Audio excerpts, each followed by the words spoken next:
இந்தியாவுடைய அரசியலமைப்பு சட்டத்தில் எதற்காக மத்திய அரசை எளிமையாக மாற்றணும்? தப்பு பண்ணது திராவிட முன்னேற்ற கழகத்தினுடைய அரசு.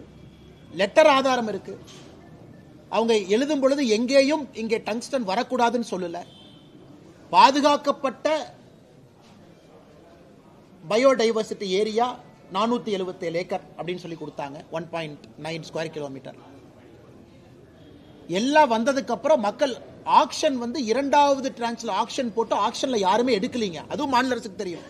4th ரவுண்ட் ஆக்ஷன்ல தான் இதை பிக் பண்றாங்க. ஆக்ஷன் ப்ராசஸ் நடக்கும் பொழுது மாநில அரசினுடைய அதிகாரிகள் மத்திய அரசை போய் சந்திச்சுட்டு வர்றாங்க. ஆக்ஷன்ல இருக்குன்னு அவங்களுக்கு தெரியும்.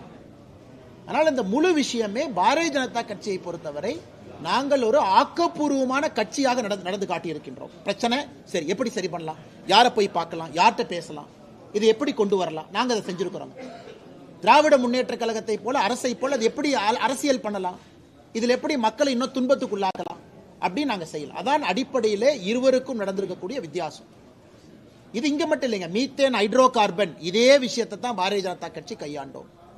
ஒரு விஷயத்தையும் சில இடத்துல தவறு நடந்திருந்தால், சில இடத்துல மக்களுக்கு பாதிப்பு இருந்தால் அதை மத்திய அரசு கிட்ட உடனே எடுத்துட்டு போய் பேசி கன்சர்ன் செக்ரட்டரியை பிரீஃப் பண்ணி நேரம் வாங்கி கொடுத்து பிரதமருடைய கவனத்துக்கு கொண்டு போய் ஒரு அரசியலமைப்பு சட்டத்தில் குறிப்பா பெடரல் டெமோக்ரஸியில் அம்பலக்காரர் ஐயா, ட்ரெடிஷனல் பீப்புள், கிராமத்து மக்களுடைய குரல் டெல்லியில போய் ஒரு கேபினட் அமைச்சருடைய அரங்கத்துக்குள்ள ஒலிச்சு அது பிரதமர் கேட்டு அதை செஞ்சிருக்காங்கன்னா இது ஜனநாயகத்தினுடைய வெற்றி தான் மேடம்.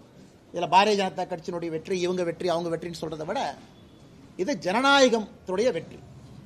அது பிரதமர் அவர்கள் தமிழகத்தின் மீது இருக்கக்கூடிய அன்பை மறுபடியும் நமக்கு உறுதி செய்து காட்டியிருக்கின்றார். 2 மாதத்திற்குள்ள அந்த வேலையை முடிச்சு காட்டியிருக்கின்றார்.